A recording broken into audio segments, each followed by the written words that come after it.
नमस्कार। आज हम बात करेंगे परम गुरु के बारे में। कौन है परम गुरु? तंत्र साधना हो या योग साधना, गुरु का अपना एक विशेष महत्व है और एक विशेष स्थान भी है। इसलिए अध्यात्म जगत में प्रथम गुरु शिव ही माने गए हैं। शिव सूत्र में गुरु रूपाय से तात्पर्य गुरु को ही आध्यात्मिक विकास का एवं सिद्धियों का कारक बतलाया गया है। परम गुरु स्वरूप आदिनाथ रूपी परम शिव हैं, जो बिंदु के एकीभूत हैं, परमानंद हैं और विमर्श शक्ति के रूप में क्रमशः भिन्न हो गए हैं और कामेश्वर का रूप धारण कर लिया है। परम शिव ने प्रकाश विमर्श के स्वरूप में अपने को बिंदु के रूप में, बाद में काम रूप में रूपांतरित किया और कामेश्वरी आदि दंपति बन गए। अपनी विमर्श और कामेश्वरी शक्ति के द्वारा शिव कामेश्वर बन गए। कहने का अर्थ है कि स्वयं परमात्मा ने अपनी इच्छा से अपने आप को दो भागों में विभाजित कर लिया। यही काम और कामेश्वरी के रूप में है। इसलिए शिव शक्ति को आदि दंपति कहा जाता है। इस तरह परम गुरु बन गए, यानी कि परम गुरु ही परम शिव स्वरूप हैं। परमेश्वर ने विमर्श रूपिणी शक्ति को आत्म विद्या और तंत्र विद्या का रहस्य प्रदान किया। इसका रहस्य काफी गूढ़ है, लेकिन थोड़ा सा मैं आपको बताने का प्रयास कर रही हूँ। गुरु ही ज्ञानोपदेश है। गुह अंधकार यानी कि अज्ञान रूपी अंधकार है।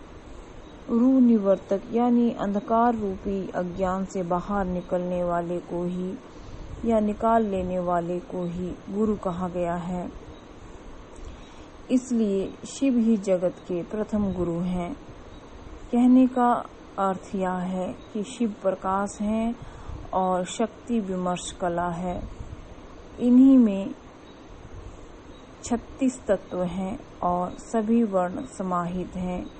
इन्हें कामेश्वरी इसलिए कहा गया है क्योंकि साधकों के सभी कार्य साधना आकांक्षाओं को पूर्ण करती है।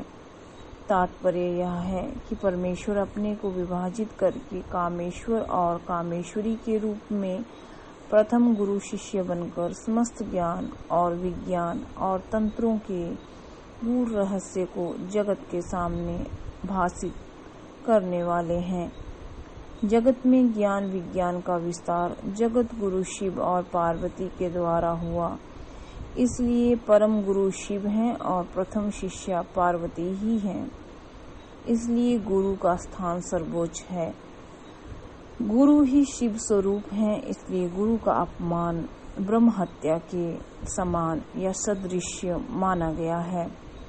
इसलिए गुरु के प्रति निष्ठा भाव और सम्मान करना चाहिए। गुरु पुत्र गुरु माता को भी आदर देना चाहिए। गुरु निंदा से सदैव दूर रहना चाहिए। देवता का नाम, गुरु का नाम, मंत्र पूजा आदि का नाम हर समय नहीं लेना चाहिए। गुरु द्वारा उपयोग सैया पर कभी नहीं सोना चाहिए। हास परिहास गुरु के समक्ष नहीं करना चाहिए। इष्ट का नाम, गुरु प्रदत्त मंत्र को सार्वजनिक नहीं करना चाहिए। गुरु के प्रति सच्ची श्रद्धा विश्वास ही साधक को ज्ञान के क्षेत्र में अग्रसर होने की शक्ति प्रदान करता है। याद रखें, जो गुरु का अपमान करता है उसे ब्रह्म हत्या लगती है। जो गुरु पुत्र या गुरु माता को आदर नहीं देता है उसे भी इसी हत्या का दोष लगता है। गुरु की निंदा से सर्वथा दूर रहना चाहिए। गुरु के समक्ष आपको मजाक, हास परिहास, निंदा, चोरी चुगली नहीं करनी चाहिए। यदि आप किसी गुरु से दीक्षित हैं तो अपने गुरु द्वारा दिया गया मंत्र, साधना सामग्री किसी के सामने प्रेषित नहीं करनी चाहिए, ना ही किसी को दिखाना चाहिए, ना ही गुरु मंत्र किसी को बताना चाहिए। अन्यथा सब कुछ व्यर्थ हो जाएगा।